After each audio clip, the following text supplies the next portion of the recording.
Good evening, and thank you for joining the Westerly Library in Wilcox Park for tonight's author talk.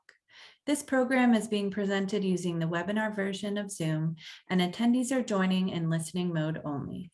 Please send any and all questions through the Q&A feature or chat feature at the bottom of your screen, and we will do our best to answer them within the time we've allotted. Please note that this program is being recorded and we will post it on our YouTube channel at a later date.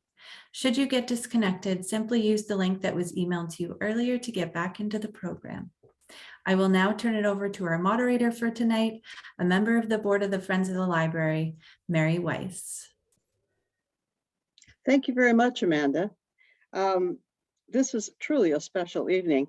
Good evening and welcome to this virtual author talk with best-selling Australian author, Karen Brooks. Karen has written 15 books in different genres and styles, including historical fiction, fantasy, short stories, and nonfiction. As Karen says, she wears many other hats as a columnist, journalist, book reviewer, speaker, academic, social commentary, and best of all, lover of books. Good evening, Karen. Good evening, Mary, or good morning from Australia. I know, I think I should tell our audience that although it's 6 p.m. on the East Coast of the United States, it's 14 hours ahead in Australia, and Karen is joining us from Tasmania. So it's 8 in the morning, and she shared with us before we went live tonight the little darlings that are in her room with her, all in their jammies, her dogs, her cats. So everyone's waking up in Tasmania, and I forgot it's winter there. It's the beginning of winter. So we have a seasonal change in the Northeast and one in Tasmania. Most of us have probably read the Canterbury Tales by Geoffrey Chaucer, or a tale or two from it at some point in school. Whether we struggled with the Middle English version as written by Chaucer or a modern translation, one of the 30 pilgrims who certainly stands out is the wife of Bath. I remember her as being a bold, sassy, loudmouth, bawdy woman who dealt with sex in a frank and comical way. If I may, for ease of reference, Karen, tonight I'm going to refer to the wife of Bath simply as the wife in our conversation. She had many names. I think I counted 7. As a young girl, the wife of 5 husbands, and a single woman. Before I begin, I just wanted to comment that I found your book, and I can't think of a better word, a hoot. It was hysterical. I so enjoyed it with the hilarity and some vulgarity, but that was in Middle English. But you very nicely provide us with a glossary. So if you want to know what that word means, you flip to the glossary. One of the first things I noticed about this book, I'm going to hold this up and I'm not sure everyone can see it or if it's backwards, is a book's cover. And I think most of us, as we browse in a bookstore or look online for a book, we are drawn to the cover. This particular one is stunning in shades of blue and gold, with an elegantly dressed woman riding on horseback with a background of buildings and roads. I've learned from interviewing other authors that the importance of their book covers, but there's a special story about this cover tonight, but I'll ask the generic questions first, and then Karen can fill in for us. How did the cover come about, Karen? Okay, well, what a lovely introduction, Mary. Thank you so much, and thank you for having me, and thank you to all the participants that are here too. I really appreciate it, especially because this is take 2, because I got the time wrong last time, and I'm so sorry. All right, the cover. Yes, it was a really interesting adventure, let's put it, with the American cover. And before I go into that, I just want to show you the Australian cover because it's so very different. The book is also bigger. Now, I don't know if you can see, is it backwards? No, you can see it perfectly. Oh, it's perfectly good. You can see there's foil, like the trees all glow, and there's the medieval sort of idea of almost a yellow brick road, if you like. That's all done in beautiful fleur-de-lises and everything. And there's all these wonderful images taken from the wife's life, the pilgrimages, the weaving, the sheep, the farming, and it's just gorgeous. And you can see here too the difference. A mostly true story is actually on the front cover. Now, my American publisher didn't want to put that there because she was frightened that people might think that it was a biography. So that didn't happen. But anyway, they knew what the Australian cover was like. So they started doing variations, or showing me and my agent over there covers. Jim Frankel's my agent there. So this was one of the first ones. And I really quite liked it. I thought, yes, it just shows the lone woman on horseback, the beautiful medieval script. So that was one. And I was quite happy with that. But apparently the marketing department weren't. So then I got sent another one. And this was the one I got sent. But I pointed out to them that this is actually a very well-known Italian painting from the Renaissance and is not at all a medieval English woman. So I really said, I cannot have that cover because it misrepresents the book. So then I was sent a whole bunch more. This one, very pink and quite beautiful in its own right too. This one I actually really, really liked as well. That's beautiful. That's sort of almost a William Morris print, but quite medieval as well. Then we had this, I told you there's a lot of covers. They were getting a bit frustrated with me, but I actually really liked a lot of these, and that's quite beautiful too, with the wonderful shadow of a woman's face. Then there was this one. This one I didn't like so much, but, and then finally there was this one, which my agent and I both thought didn't really tell us much and could be a bit misleading as well.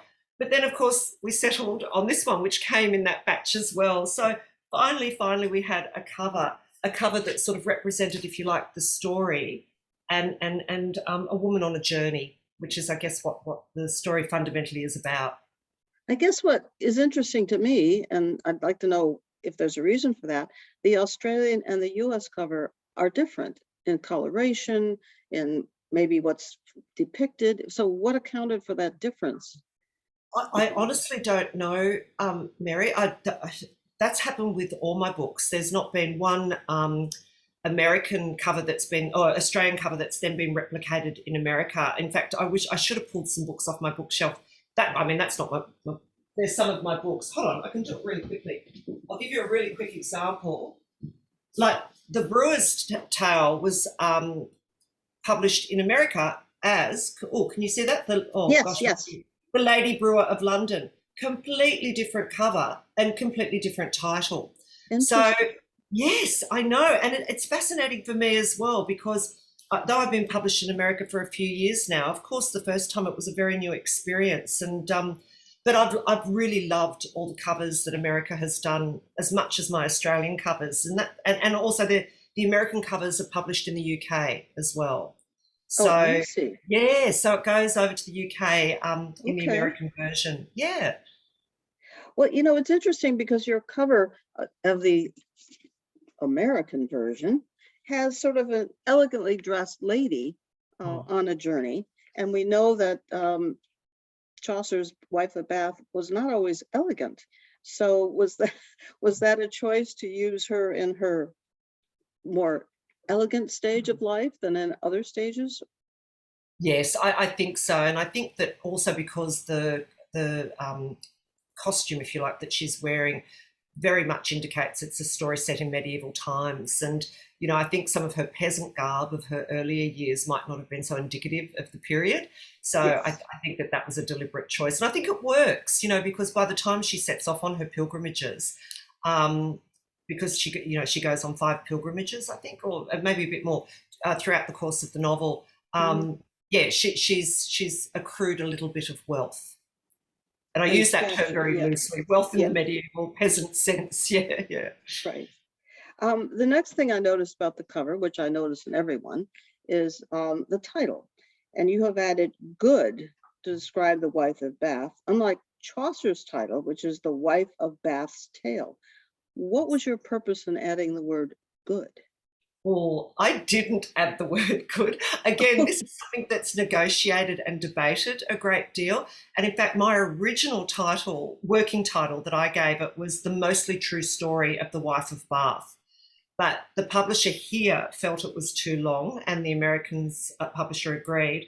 And we toed and froed about how to, I guess, indicate to the reader that it was based on a literary figure, but without alienating them or, I guess, undermining the intentions of the book. and in medieval times, married women, and for quite a while after, were called good wives.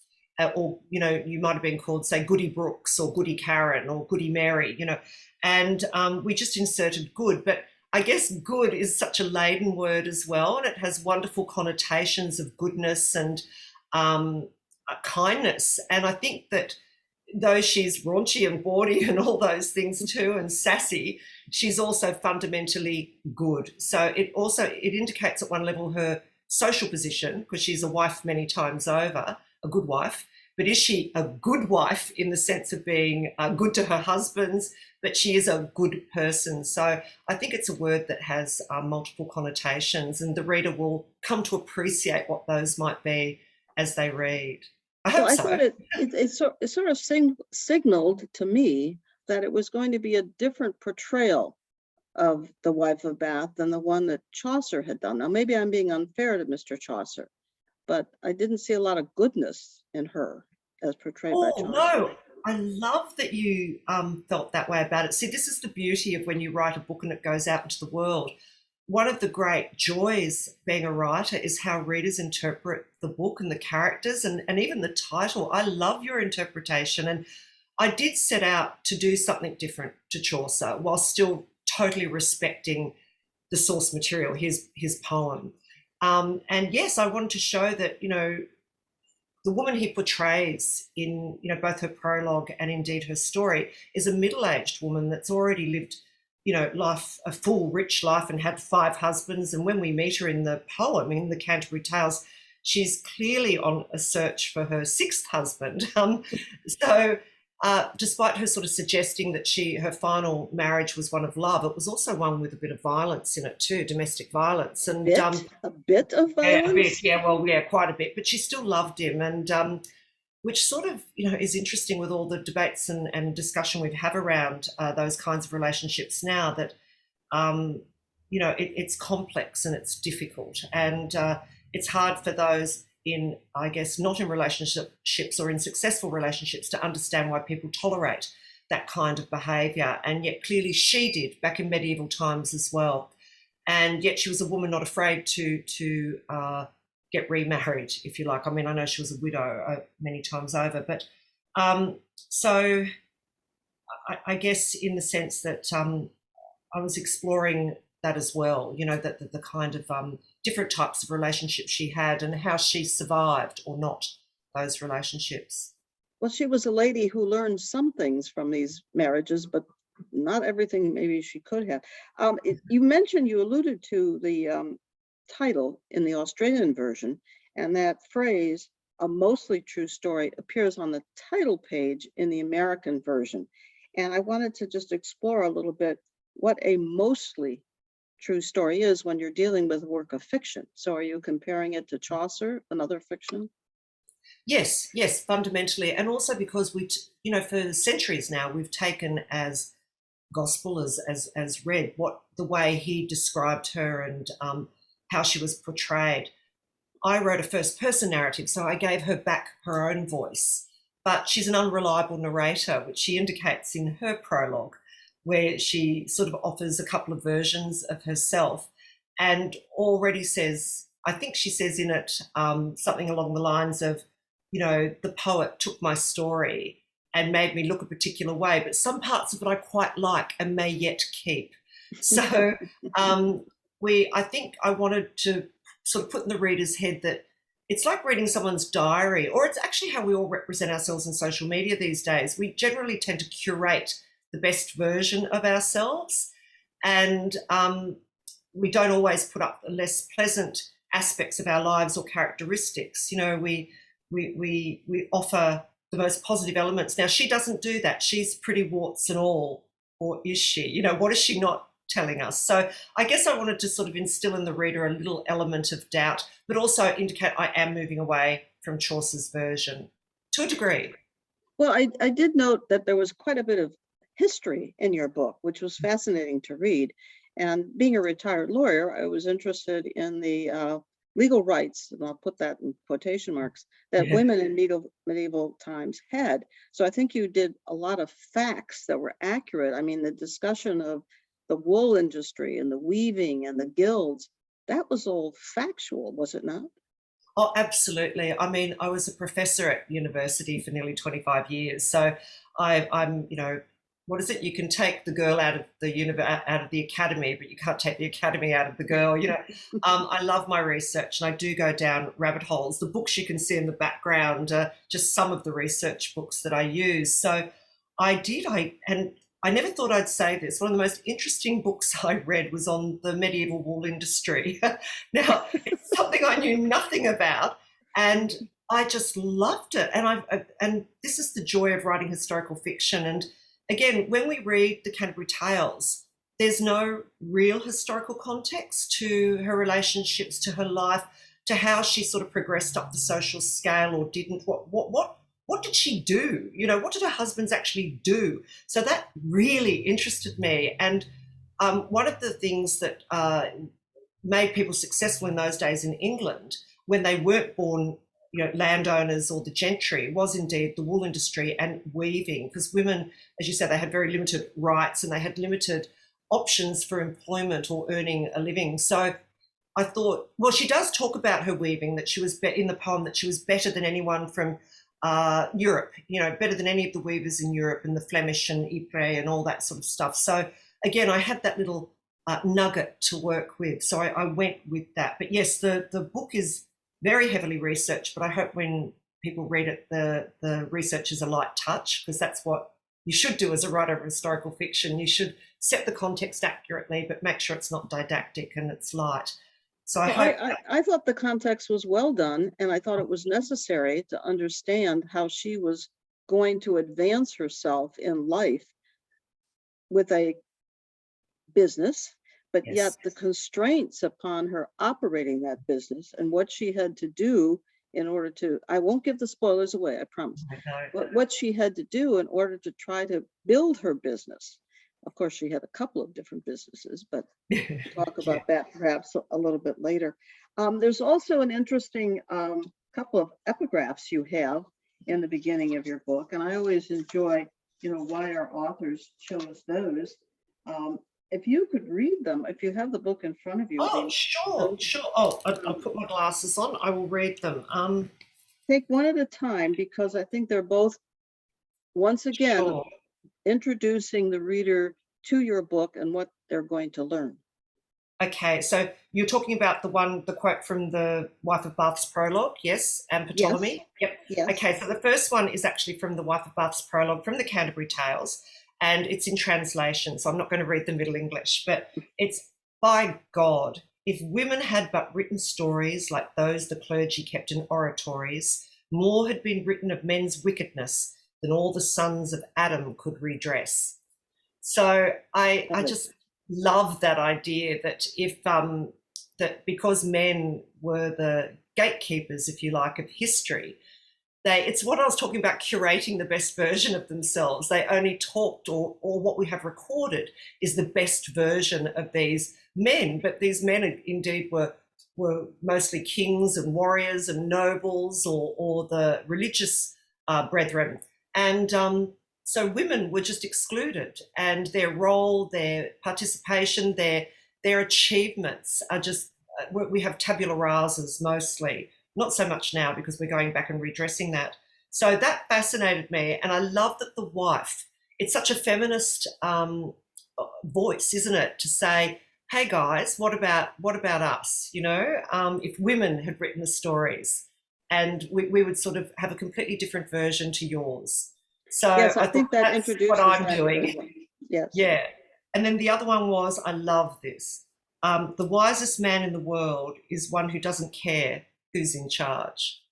And that's from Ptolemy. So that's a long way back. And the point, I think, of the wife, and one that's often overlooked, I think when it's being taught, lots of scholars point to it, is what she wants, and she says it over and over again, is authority to you. That I think that the medieval English word authority, double E, and that what that meant really was autonomy and control over her own life. So some people have read the wife's prologue, where she talks about herself and her marriages, as her saying, look, I just wanted to be in charge. I kept saying to my husbands, let me be in control. And then, things went better. Yes, to a degree that is true. She did want to be in charge, and I kept wondering why. Why was, especially in an era where that just didn't happen. But what she was actually wanting, I felt, was control over her own life, which hasn't changed in centuries, has it? That's what we all desire. Well, it seems then that these epigraphs are introducing a couple of themes central to your book. That is, it's been written now not from Chaucer, a male perspective, but from the female perspective in the first person voice, and the role of authority, which was another theme I think that permeates your book. I think I got that right. Yes, yes. Now, one thing I liked about your book, and that's just the way I am, it's highly structured. So we go from the table of contents, a prologue, two major parts, and subparts within each part. And each are labeled so we can understand where we're going with them. And each part seems to relate to one of the 5 husbands in the first part 1 and a pilgrimage. And then in part 2, we see her off on her own, building her own life in London. So it follows a very strict chronological order. And so many books we see today sort of jump back and forth. So here I am, the wife in 1350, and then I'm the wife in 1320. So, but you chose not to do that. And what was your reason to have this strict chronological order? There were 2 reasons. One was, again, the source material, Chaucer's tale. So the Wife of Bath's prologue, where she talks about herself, she's very clear and quite linear about her life. Talks about, that she was first married at the age of 12, which is very shocking for modern readers, and a very interesting and difficult thing to do, again, as a modern writer, but had to be done. And she goes through her 5 marriages, but also her pilgrimages. So once you pull apart the poem, because she sort of does to and fro a little bit in terms of sort of putting men back in their place and talking about the lack of availability to education and different languages, because women were excluded from all that, and how it always set them back, if you like, in terms of wanting to move forward up the social ladder or be respected in society. So I followed the poem in that regard. But what I also wanted to do was take her life beyond the poem and what happened to this much married woman. Now, it's actually good that I picked up The Lady Brewer of London, because what I also had to do, and this was actually this was my first historical fiction in Australia, but it was my 3rd in America. It came out, I think The Locksmith's Daughter and The Chocolate Maker's Wife came out before this book. Now, halfway through this book, there's a character comes in, and she's the owner of a brothel in Southwark in London. Mm-hmm. Yes. And my lead character, Annika Sheldrake, her life takes her on a journey, and she meets this woman. When I wrote about the woman in here, I already had her as the wife of Bath, because I kept thinking, what would the wife of Bath done after all those marriages and all those pilgrimages? And again, looking at the social context of the time and what was available to women, and particularly feisty, strong women who wanted control of their own lives, there was only one answer to that. So basically, the wife's story continues, if you like, in this book, but I wrote this book first. And what's funny is in the author's notes, and I read them the other day, I wrote, I loved her so much. She was only meant to come into it and go. And it's typical of the wife that she said, hey, lady, I'm not going anywhere. I am going to be a major character in this book, which she is from halfway through. And I fell in love with her. And I thought, one day I'm going to go back and write her story too. Now, it took me 8 years, but I did go back and write her story, which, of course, is now this one. So they're complementary books. You don't have to read them in order or anything. But if people are curious about what happens to the wife beyond this book, then it's in this one. So it's gotta be on my list. Yes. Well, I mentioned that your books are highly structured, and the table of contents turned out to be sort of my ready reference to go back and where am I in this story, because it is lengthy. I mean, there's stuff going on and you're reading and you're like, wait a minute, let me go back a bit. So as I said earlier, you divide your book into 2 parts, part 1 and part 2. But before we get to that, I meant not to skip over. You have a prologue in this book. and it's entitled Who Painted the Lion? And I think if you could tell a little bit of our readers about that, because I think it's continuing the same theme that we've already talked about. Who Yeah, painted the lion? exactly. That's exactly, and it's basically, that's a line from the Canterbury Tales that the wife uses, and it refers back to that quote, the two quotes in the epigraphs too. Yeah, basically, who painted the lion refers to, is it an Aesop fable? Sorry, I'm not. Yes, you Yeah, did. it is. Yeah, it is an Aesop fable, and the idea being that if male artists painted a warrior, if you like, slaying a lion, and the lion being turned into a vulnerable person, a victim. But what if the lion got to tell or paint the picture of the fight that led to their death? Or what if the outcome was different? So it's also referring to if women told the stories. It's like, because men have dominated history and the recounting of events, social and other events. And so again, it was flipping that on its head. And so that's why the prologue had that story, because I was flipping what Chaucer had done on his head right from the get-go. And I should have said with the structure, sorry, the structure was important because I knew I had to merge where we encounter the wife in this tale from Chaucer's poem. So it was sort of like two Jenga blocks or Lego blocks. They had to finally come together and A puzzle mesh. piece, yes. Yeah. And it was more difficult than I thought. But yeah, I'm like you, Mary. I like structure. And I really thought deeply about that. And it was the same with the pilgrimages, because when I first embarked on writing this story, I thought, oh my goodness, how am I going to make this a book that's not an encyclopedia? And having her go on all these pilgrimages, which in themselves are fascinating. The birth of modern day tourism in that era. It was both a spiritual journey, it was a secular journey. It was something available to people of all classes, which was unheard of prior to the beginning of all that. So I thought they were really important to include, but I had to think of where to insert them, how to insert them. So that's why I sort of made them happen at the end of each marriage, because that made sense to me. It's not necessarily how it happens in the poem, but I thought, you've just lost your husband in whatever way. Surely a pilgrimage is a way to sort of cleanse the soul, the mind, grieve or not, and throw yourself back into life. And again, because I couldn't make them great big long journeys, we learn about the pilgrimages in the form of letters. And initially, of course, she's illiterate, because most women and men indeed of that era were. But because she does get wiser as she gets older and learns from her mistakes sometimes, she also bargains with one particular husband that he must hire her a tutor, so she doesn't have to use scribes to write her letters, because she continues to worry that when a man is writing her words, how does she know that he's actually writing what she's telling him to write?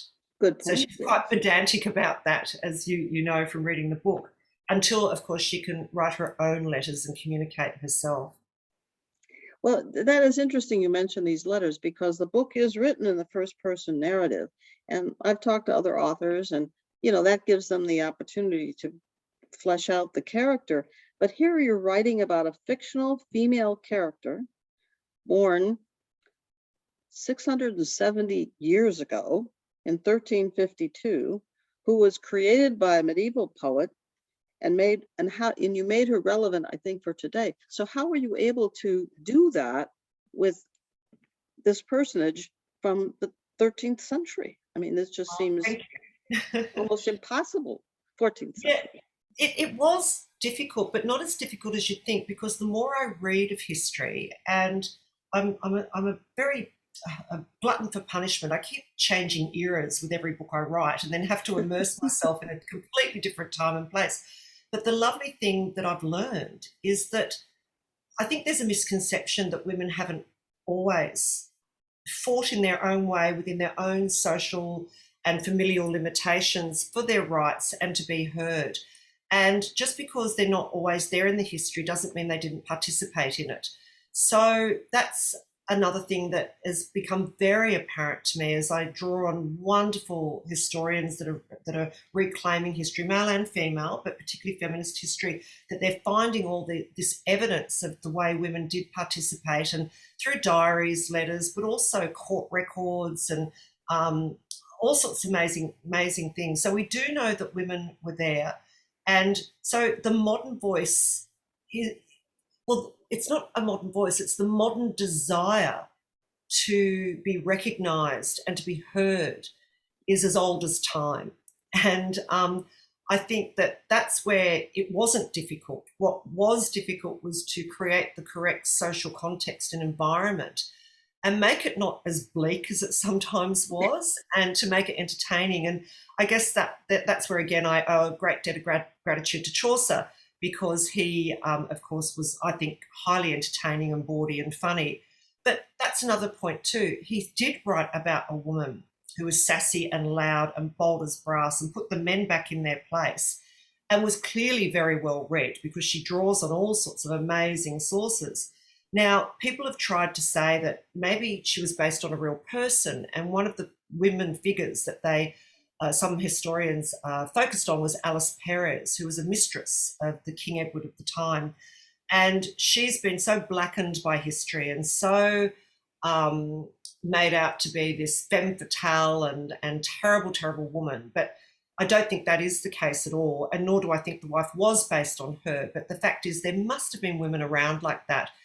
They too were often punished for their brashness, their loudness, their daring to step over their boundaries, and they were called scolds and put in stocks and, you know, branded or wore signs in the church, and just terrible, terrible things. But they clearly existed. So it was difficult, but necessary and not as hard as you'd think. Not once you understand that whole history. It comes off incredibly well. But we also learn from the prologue some astrological significances about this gal. And you write that she was born under the sign of Taurus, my sign, and also a child of Mars. And you carry this theme a little bit throughout the book. Now, what was the significance of Taurus versus Mars? Yeah, sure. And what's fascinating too is in medieval times, as religious as they were, and of course England was Catholic then, very Catholic, is that there was a great deal of hangover from paganism. And star charts were often read, and people, the wealthy, often employed someone to map out a child's star chart when they were born. And so it was very important, your astrological signs back then. And they would look at the shifting of the planets and the moon and all that, but also, yes, the 12 zodiac signs. So Mars, of course, is a fighter. Taurus is a lover. And so she was, there you go, Mary. So she was a lover and a fighter. And I always thought it was Cupid, but I guess I have to get it into my signs a little bit. Yeah. Well, I think that was I think Taurians have many qualities, but the one that Chaucer plucked out for her, because this was a Chaucerian thing that I drew on. And of course, in the prologue, I invoked the pagan gods as well, because they were still quite important in that era to the sensibilities of the people. And yeah, it was quite a delight to make her both a lover and a fighter, which indeed she is. You know, she's a victim to both, but she's also rises above it occasionally and controls it. Just as a side note, our last author wrote about the Romanovs and Olga Romanov, the eldest daughter of Alexandra and Nicholas, and they were doing astrology in the late 1800s and the early 1900s, and it really affected what they thought were events that were unfolding. So I guess astrology has been with us for quite some time. Well, we still see it in popular magazines and newspapers, don't we? If we want to look up That's our true. That's charts. true. Yeah. That's true. At the end of the prologue, we'll get to the substance of the book in a little while. Don't think we won't do that. You ask the reader which version of the wife is preferred, the much married woman or the imperfect child who grew up to be an imperfect woman. This is a question for each of your readers to answer for themselves. I think I know which I prefer. Do you have any preference for either one? Always, yes, the imperfect person. My husband has a lovely expression. He calls it a perfect imperfection. And I think that to me was the wife. As I said, I fell in love with her many, many years. Well, I fell in love with her at university and ended up teaching the Canterbury Tales myself, and particularly the marriage group, which are 4 of the poems. That's how they're known, which centre on marriage and relationships. But I, you know, who wants to be perfect? How boring. Yes, of course, the imperfect person. Well, in your table of contents, you do tell the reader there are going to be 2 parts. And the first is entitled The Marriage Debt, and begins with a quote from Chaucer's Prologue. No sooner than one husband's dead and gone, some other Christian man shall take me on. So what are you telling your readers about this, particularly that phrase, take me on? I thought it was telling. I'm saying strap in and be prepared for a ride. So I knew I had to do 5 marriages. And again, you don't have to know the Canterbury Tales to appreciate the book. And that's something I made very certain that you could be completely ignorant of Chaucer, but hopefully still find the book entertaining and interesting. But for those, it's a little Easter egg, of course, for or a little egg, you know, for those who know the poem and know that that she bang, bang, bang, 5 husbands in a row from the age of 12 to probably middle age. Well, oh gosh, what's middle age these days? Probably to her either late 30s, early 40s. And so that's the first part, is all her marriages. And it's funny because some people who haven't read the Canterbury Tales said they couldn't work out what was going on, why it was all these marriages, but they still loved it. They loved it, thank goodness. So. Well, I did a little math, and I think in what I was able to figure out is that she spent 22 years as a wife, and she spent 14 years as a femme sole, or a single woman. That's really good, Mary. I actually did. I worked out all the ages too, because again, I'm a bit, you know, have to be, well, you have to, you know, and all the years coincide with certain events, because of course there was a plague prior to the Black Death happened. I think it was in 1348, which completely changed the social landscape of England and indeed Europe at that time. It wiped out almost a third to half of the population. They're a bit uncertain. And it overturned what prior to that had been very strict, I guess, social hierarchies. So suddenly people who were quite low, if you like, in the social hierarchy were elevated beyond their wildest dreams. And whereas you had landed gentry and because, as we know very well through personal experience now, through global experience, plagues do not discriminate. And so, you know, sons and daughters of the landed gentry were lost, and quick marriages were made, and families quickly reformed. And so that was an incredible time. But there were other important political events too. There was I think she lived through change of 3 kings or something, and all sorts of changing of policies and wars. And I have all that humming away in the background. And of course, you know, Chaucer's life as well, because what I also turned on its head was whereas Chaucer created the wife of Bath as a character, I made her have him as a character in her story. Yes, you've turned a couple of things around. Well, I thought it was interesting in this, in Chaucer's prologue to The Wife's Tale, he summarizes the 5 husbands when the wife speaks as, quote, the husbands that I had, 3 of them were good and 2 were bad. The 3 were good men and rich and old. So it seems to me that she's using these husbands to elevate her social status and to learn a trade, learn a business, and suffers. I guess the first 3 husbands were okay, but the last 2 maybe not so much.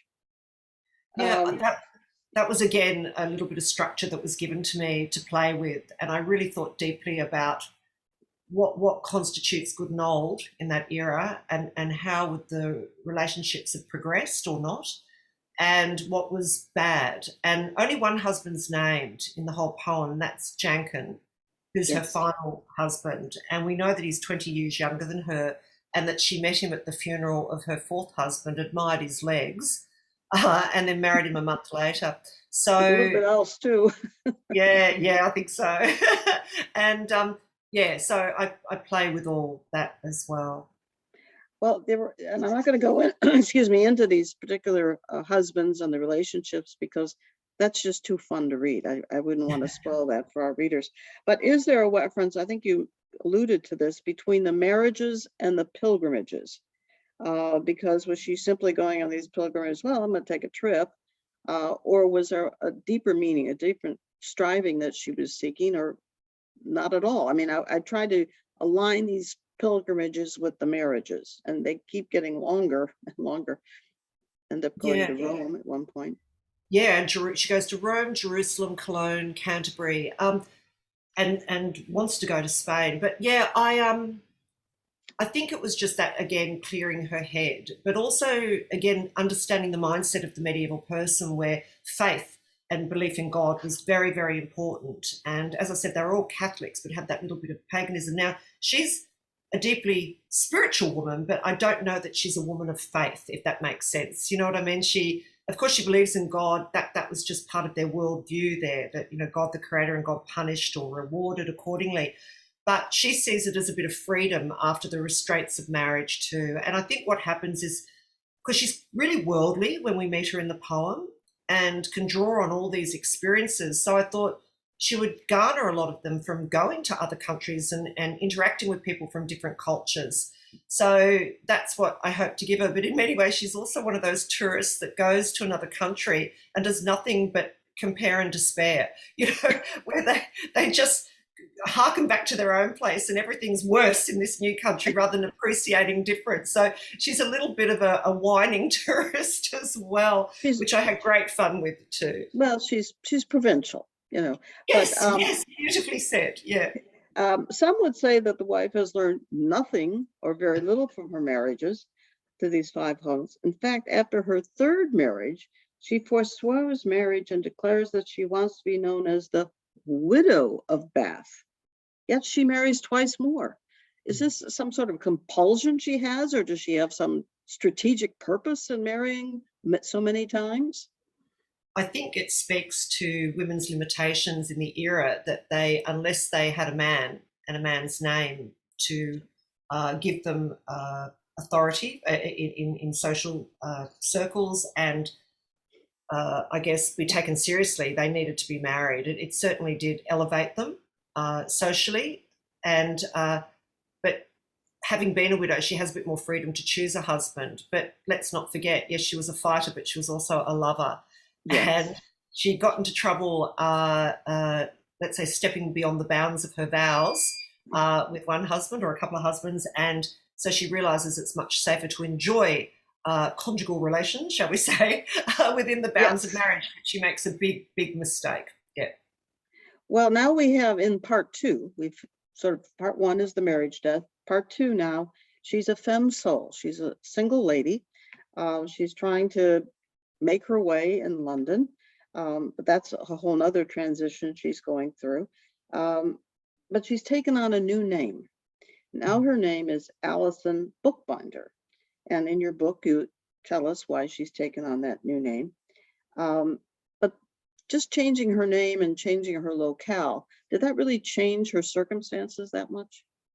No, and in fact, what she finds there is, again, the social, financial, economic, if you like, all the restrictions that reduced women to a particular place in society.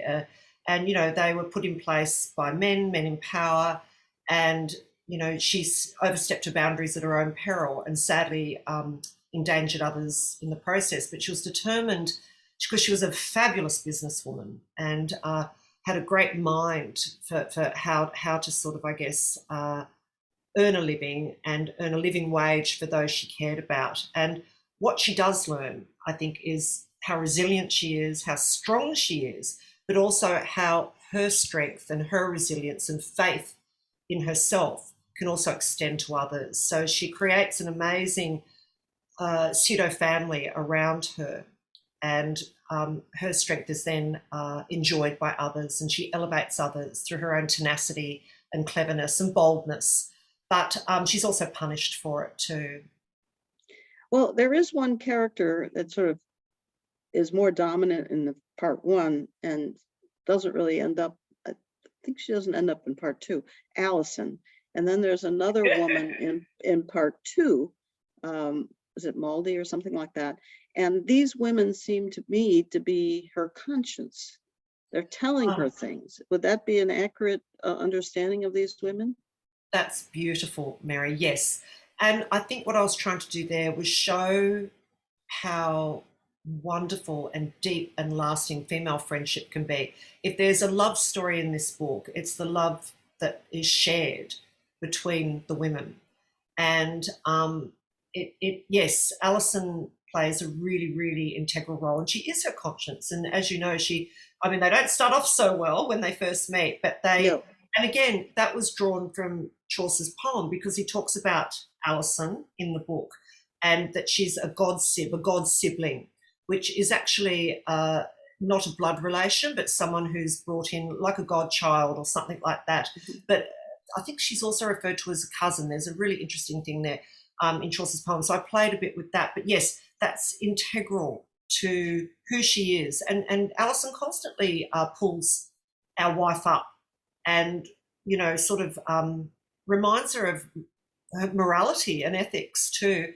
And then Laudy, who's the young woman who comes into the second part too, she's gorgeous and she benefits, if you like, from the wife's largesse, but also experiences. And the wife is determined not to allow her to make the same mistakes that she did. And it has consequences, as we know. All right. So we have to listen to all the voices in this book, not just our wife, I'll call her, because the names get a little confusing at times to time. So she's in London now, and she's like, okay, I got to make some money. I got to earn a living. I got to live somewhere. And she tries very hard. And I think she tries different occupations. But because of the circumstances of the time, she's led into a certain way of life. And I think the description of the clergy and the structure of the church, is this where Chaucer's satire is coming through? Because it's very, very critical, very behavior that would not be acceptable in our times. Yeah. It's also accurate to the time. I did a lot of research on that and have again right throughout all the periods I've written in. And you know, the clergy were very protective of their rights and their ability to earn money and the control they had over their various flocks. There are good people among them and there are not so good people, which is just exactly as today.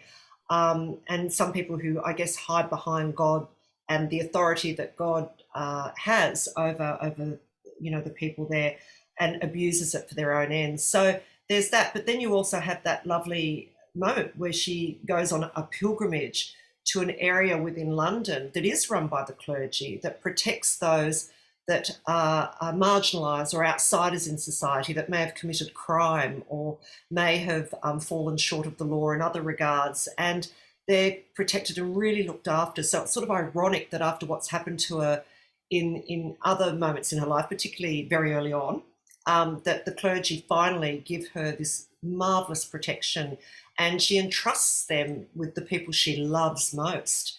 So again, it's shades of grey. I try not to be accurate rather than be critical. So if it comes across as critical, it's historical accuracy. Well, I thought the contrast between the guild system, when the wife was trying to enter the weaving business, and the wife, and I don't know if this is a spoiler, so tell me to shut up if it is, and her last occupation, where she actually pays the church a fee in order to engage in that occupation, which would have been regarded as a sin. So it's like this juxtaposition of the guild with the church. Yep. And all right, the guilds first. Yes, the guilds were run by men completely. Women were admitted in certain elements, and widows had a little bit of autonomy there, but very, very little and very controlled. And weaving was a man's business. She was not allowed to be a weaver. She was not allowed to earn money from it. She could spin wool, and that was all the women were allowed to do. And then they were beholden to the weavers. So yes, when she tries to set up a weaving business, it goes belly up.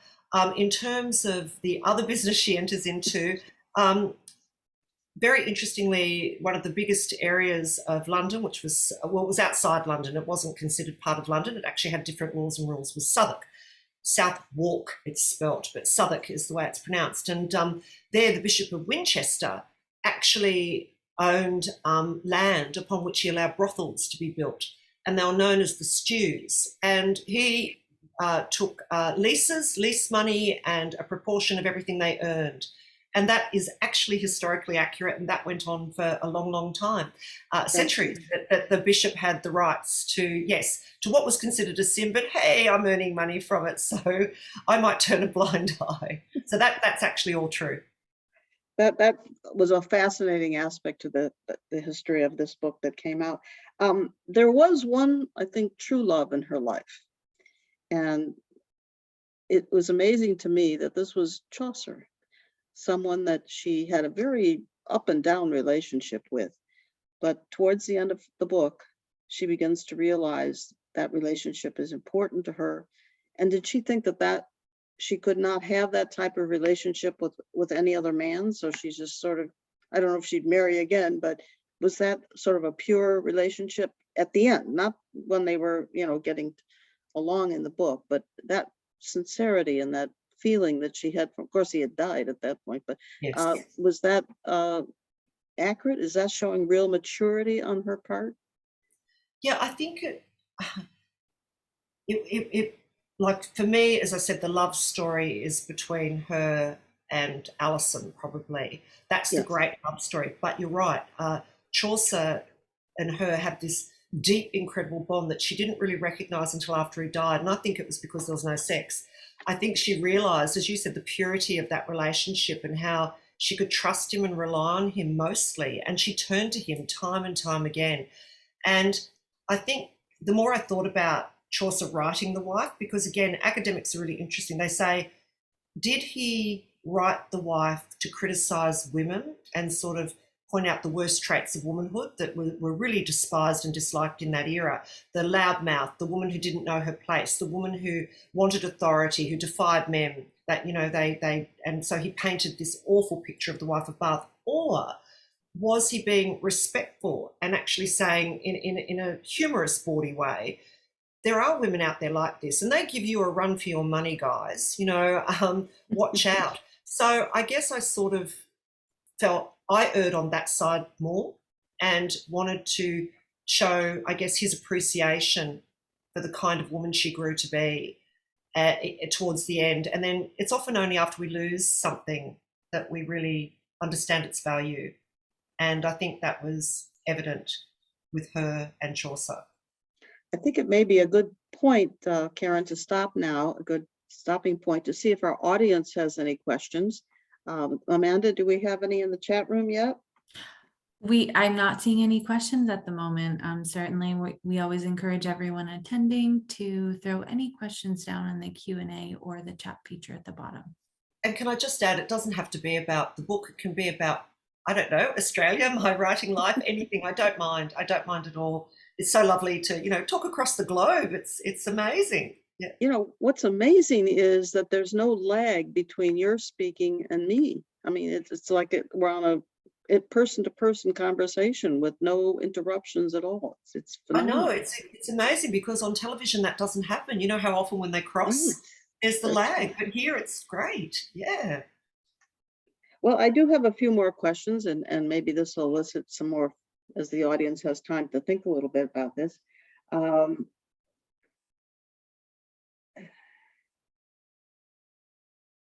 This is a question that I asked you before, and our readers typically ask, but I'll ask it because obviously I'm looking at your beautiful library there and so many books that you've written, and the fact that you're probably onto another one. So can we get a little preview of what you may be writing now or what you've just published?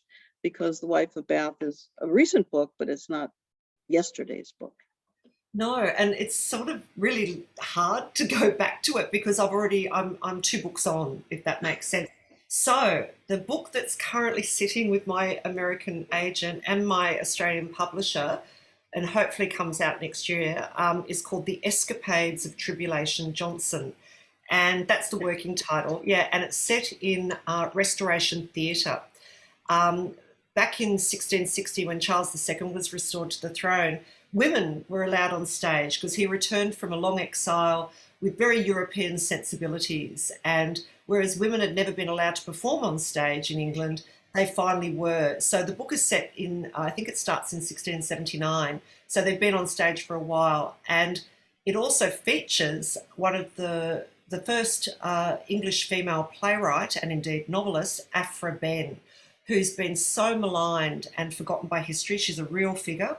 So I guess like Chaucer, like I did in The Locksmith's Daughter with Frances Walsingham and The Chocolate Maker's Wife with Samuel Pepys, I write a real figure back into history, but fictively. And so, yeah, I absolutely loved writing it. It was a real challenge, though. It was also during COVID and lockdown, and I actually I had a death in my family. My brother died, my younger brother, and yeah.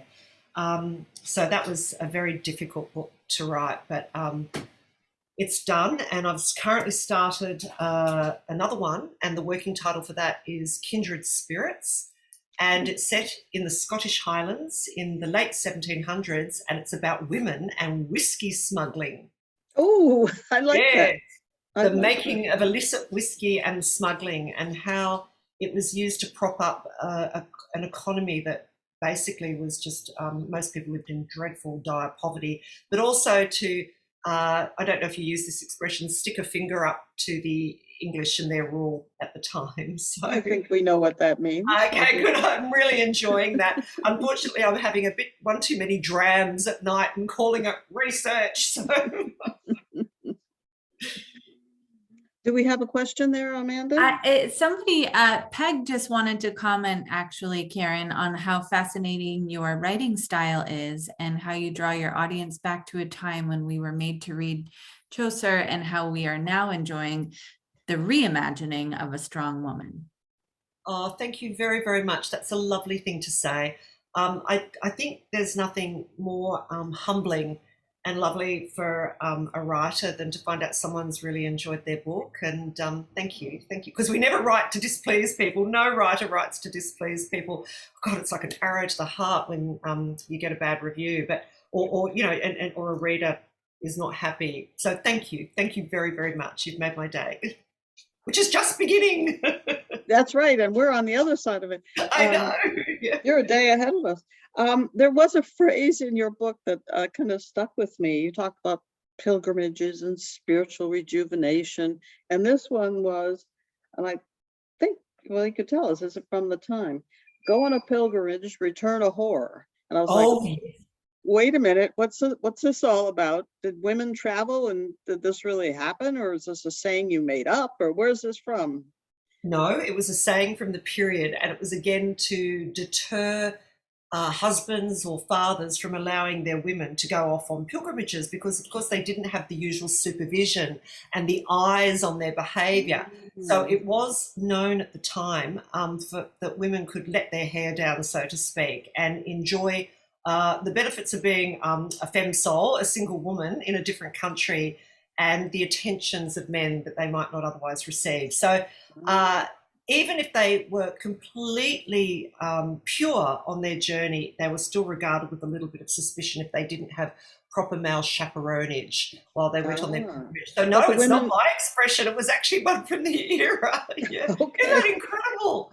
Yeah. Could you imagine saying that to you? Oh, if I said that to my daughter now, she lived in America for a while. Off you go, darling. Don't come back a whore. You know? I think we have another question from the audience, Amanda. It's actually another comment from Peg. She said, as to your new books, she loves Pepys, Samuel. I don't know how to pronounce the last name, and she loves Scotland, having taken 8 17-year-old boarding school boys to sample the single malt scotches in Loch Torridon. Oh, that's so lovely to hear. Look, I'm not really 100% sure how to pronounce Samuel's surname. I say Pepys, but I've heard Perez. I've heard variations, but Pepys seems to work. But oh, thank you. Oh gosh, all those boys and Scotch whiskey, that's a bit of a deadly cocktail, isn't it? Yeah. Thanks, Peg. Well, I think that we may have come to this with engaging conversation, Karen. We really, really enjoyed it. At least I say I did, and I think others may have as well. And we'd certainly like to invite you back. You keep pushing books out pretty quickly. So we're going to have to kind of figure out when to have you when your latest. Our approach to these author events is to have authors who have recently published. So we try to get you as you're getting going, because we feel, well, who's going to come to Westerly, Rhode Island to push a book? But now with Zoom, I'd come if I could. fantastic. Yeah, and I'd love to come back. Thank you so much. And can I just say thank you so much to you, Amanda and Mary, for having me, and for those who participated and those who might be listening later. Thank you. And thank you to it's lovely to be able to say thank you to my American readers. It's just, you mean the world to me. So thank you. Thank you. You're very welcome. Goodness. Thank you so much for joining us again, Karen, and for rearranging things. We really do appreciate it. I know it's very early over there, and Oh, no, it's fine. It's been fascinating, truly, and I can't wait for your next couple of books to come out. Oh, thank you. Thank you so much again. And your questions were wonderful, Mary, and you're both so gracious. Thank you. Well, thank you. We enjoyed it so much. Thanks. I again. did too. Bye-bye. Bye, everyone. Bye. Have a lovely evening. You too. Enjoy your day. Bye. Good night. Thank you. Bye.